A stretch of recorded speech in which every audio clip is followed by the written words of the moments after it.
एक ज़माना था जब हीरो मोटोकॉर्प यहाँ पर ट्रेड करता था 4050 के आसपास। और अभी ट्रेड कर रहा है 1890 रुपये के आसपास। तो समझ सकते हैं बहुत ज़्यादा गिरावट इसके हाई से हो चुकी है। परसेंटेज में अगर निकाले तो हाई से ये स्टॉक जितना करेक्ट हो चुका है वो है लगभग 48%। तो 48% हीरो मोटोकॉर्प जैसा स्टॉक अगर करेक्ट हो जाए तो हमें दिक्कत ही होती है।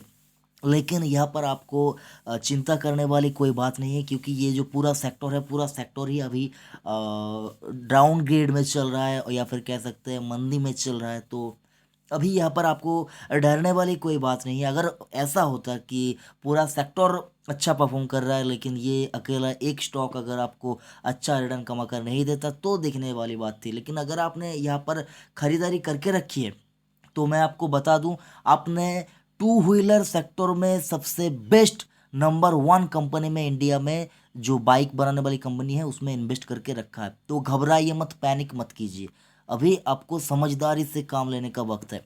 देखिए फ्रेंड्स, अगर आपने इन्वेस्ट करके रखा है तो मैं आपको लॉस में यहाँ पर बेचने की सलाह नहीं दूंगा, क्योंकि ये कंपनी बहुत अच्छी है और कंपनी का बैलेंस शीट, फंडामेंटल और बाकी सब कुछ जो है वो मतलब उतना दिक्कत वाली बात यहाँ पर कुछ भी मुझे नज़र नहीं आ रहा है। सेक्टर मंदी में जा रहा है इसीलिए ये स्टॉक यहाँ पर आपको अच्छा परफॉर्म करके नहीं दे रहा है, लेकिन ये स्टॉक इतना दमखम रखती है कि आपको ये आगे आने वाले दिनों में अच्छा रिटर्न कमा कर दे।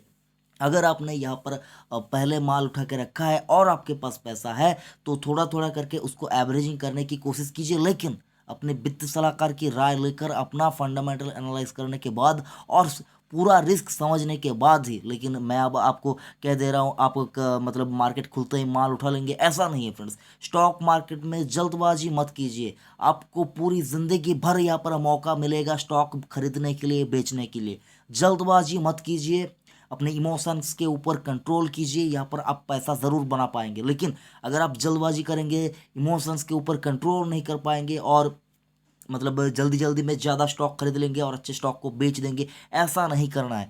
पूरे मार्केट को देखना है, सोचना है, उसके बाद यहाँ पर इन्वेस्ट करना है, यहाँ पर रिडीम करना है। तो यहाँ पर अगर हम लोग बात करें, लगभग 48% करेक्ट हो चुका है अपने हाई से। और अगर 5 साल की स्थिति की बात करें तो 5 साल के अंदर अंदर स्टॉक ने अपने इन्वेस्टरों को कोई भी रिटर्न यहाँ पर कमा कर नहीं दिया है। तो आपको यहाँ पर क्या करना है, देखिए फ्रेंड्स, मैं आपको यही सलाह दूंगा कि अगर आप हीरो मोटोकॉर्प में इन्वेस्ट करना चाहते हैं तो कभी भी पूरा पैसा एक बार में मत लगाइए। आपको यहाँ पर ऐसे बड़े स्टॉक को प्ले करने के लिए आपको एसआईपी मोड को चूज करना ही होगा, क्योंकि ये स्टॉक, सबसे पहले ये बात आपको सोचनी है कि ये स्टॉक आज लेकर कल बेचने वाली स्टॉक नहीं है, और ये स्टॉक का भाव 1 रुपया 2 रुपया नहीं है, स्टॉक का भाव भी 2000 के आसपास है। तो आपके पास इतना पैसा नहीं है कि आप एक बार में मतलब 100 स्टॉक खरीद लेंगे, उसके बाद अगर ये करेक्ट हो जाए तो आप और 100 स्टॉक खरीद लेंगे। आप एक बार अगर 100 क्वांटिटी में खरीद भी लेंगे तो उसके बाद आपके पास उतना पैसा नहीं रहेगा। हो सकता है आपके पास पैसा हो सकता है, लेकिन फ्रेंड्स ज़्यादातर रिटेल इन्वेस्टरों के पास उतना पैसा नहीं होता है। तो यहाँ पर आपको एसआईपी मोड ही चूज, जब भी आप किसी बड़े स्टॉक को प्ले करने के बारे में सोचेंगे तब आप अपने दिमाग में एक बात बैठा लें कि मुझे एसआईपी मोड ही चूज करना है। वो हो सकता है वो एसआईपी हफ्ते में हो, मतलब 3 दिन में हो, 5 दिन में हो, 10 दिन में हो, 15 दिन में हो, 1 महीने में हो, मतलब एसआईपी मोड आपको चूज करना है। और मतलब यहाँ पर एक बार में पूरा पैसा कभी भी नहीं डालना है, क्योंकि ये स्टॉक जब करेक्ट होते हैं तो बहुत ज़्यादा करेक्ट हो जाते हैं और रिटर्न भी आपको बहुत ज़्यादा देती है। अगर बात करें 5 साल की तो जैसा कि आपने देखा 18% का नेगेटिव रिटर्न। 1 साल की बात करें तो 27% का नेगेटिव रिटर्न। 6 मंथ के चार्ट के ऊपर 28% का नेगेटिव रिटर्न। और 1 साल के चार्ट के 1 मंथ के चार्ट के ऊपर ये स्टॉक आपको पॉजिटिव में ट्रेड करता हुआ दिखेगा। लगभग 5% के आसपास की तेजी इसने 1 मंथ के चार्ट के ऊपर दी है। अगर बात करें हीरो मोटोकॉर्प की, फंडामेंटल मार्केट कैप इस कंपनी का है, जब जब 1890 के आसपास था तब इसका मार्केट कैप था 37,750 करोड़ का। पी अगर बात करें तो पी है इसका 10। डिविडेंड यील्ड की बात करें तो सेविंग से ज़्यादा डिविडेंड यहाँ पर आपको मिलेगा 4.60। डेप्ट की बात करें तो कंपनी के ऊपर कर्जा नहीं है, जो सबसे अच्छी बात है। सेक्टर मंदी में जा रहा है लेकिन कंपनी के ऊपर कर्जा नहीं है, तो इंटरेस्ट वगैरह इसको पे नहीं करना पड़ रहा है, तो ये एक अच्छी वाली बात है, यहाँ पर इन्वेस्ट किया जा सकता है। एवरेज डिलीवरी क्वांटिटी की बात करें तो यहाँ पर लगभग 48% के आसपास यहाँ पर डिलीवरी उठाई जाती है। प्रमोटर होल्डिंग देखें तो दिसंबर 2019 तक का यहाँ पर जो डाटा है तो लगभग 35% के आसपास प्रमोटर होल्डिंग है। एक भी स्टॉक प्रमोटरों ने गिरवी नहीं रखा, जो एक बहुत अच्छा साइन है। म्यूचुअल फंड के पास लगभग 7.5%, एफआईएस के पास 35% और डीआईएस के पास 23% के आसपास की स्टेक है।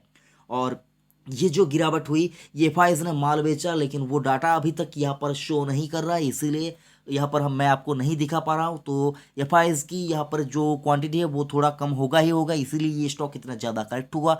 डीआईएस ने भी माल बेचा, तो मतलब ये डाटा थोड़ा सा चेंज होगा। प्रोमोटर होल्डिंग यहाँ पर हो सकता है एक रहे, तो यहाँ पर आपने देख लिया। अगर बात करें deliverable quantity last traded session में कितनी उठाई गई थी, 24 अप्रैल 2020 को एनएसई के ऊपर जो डिलीवरी उठाई गई थी वो थी लगभग 26% और क्वांटिटी ट्रेड हुई थी 17,11,725 और जिनमें से 4,51,402 स्टॉक की डिलीवरी उठाई गई थी। वही बात अगर हम लोग बीएसई के ऊपर देखें तो बीएसई के ऊपर 24 अप्रैल 2020 को लगभग 54,111 स्टॉक ट्रेड हुए थे, उनमें से लगभग 9,005 स्टॉक की यहाँ पर डिलीवरी उठाई गई थी।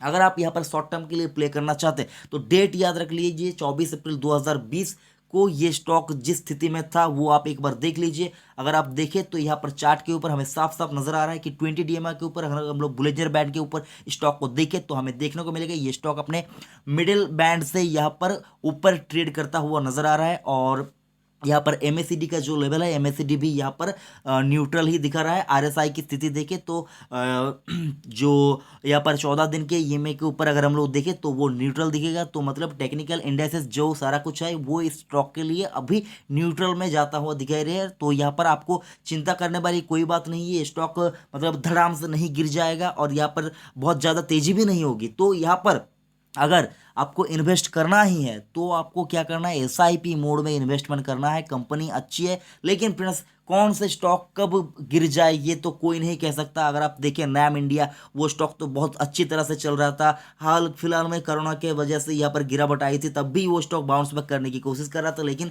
फ्रैंकलिन टेम्पलेटन को लेकर जो दिक्कत आई उसमें वो स्टॉक एक दिन में 17-18% गिर गया। तो ऐसा मतलब होना है, कभी कब हो जाए क्या हो जाए ऐसा आपको मतलब बहुत कुछ मार्केट में अगर आप रहेंगे तो आपको बहुत कुछ देखने को सीखने को मिलेगा। तो उससे घबराइए मत, उससे भागिए मत, उसके साथ रहिए।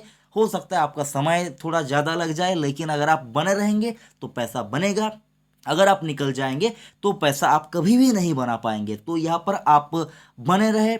ये जो स्टॉक है हीरो मोटोकॉर्प अच्छी कंपनी है, बहुत अच्छी कंपनी है, लीडर है अपने सेक्टर में, तो यहाँ पर आपको दिक्कत वाली कोई बात नहीं है। अभी सेक्टर मंदी में ट्रेड कर रहा है लेकिन अगर सब कुछ ठीक होता है, अगर मैं क्या कह रहा हूँ समझने की कोशिश कीजिए, अगर सब कुछ ठीक हो जाता है बहुत जल्द तो ये स्टॉक्स आपको जो इसका हाई था उसकी तरफ आगे बढ़ता हुआ आपको नजर आएगा। लेकिन अगर ये जो दिक्कत है ये अगर लंबे अवधि के लिए चलता है तो हो सकता है ये स्टॉक बहुत ज़्यादा करेक्ट हो जाए। इसीलिए मैं आपको कह रहा हूँ एसआईपी मोड में यहाँ पर खरीदारी शुरू कर दीजिए। ओके फ्रेंड्स, आई होप आपको मैं समझा पाया यहाँ पर क्या करना चाहिए। वीडियो आपको अगर अच्छा लगा तो एक लाइक करना, बेकार लगे तो दिल से डिसलाइक करना, और अगर आपने चैनल सब्सक्राइब नहीं किया तो ऐसे ही इन्फॉर्मेशन के लिए चैनल को ज़रूर सब्सक्राइब करना। Thank you friends.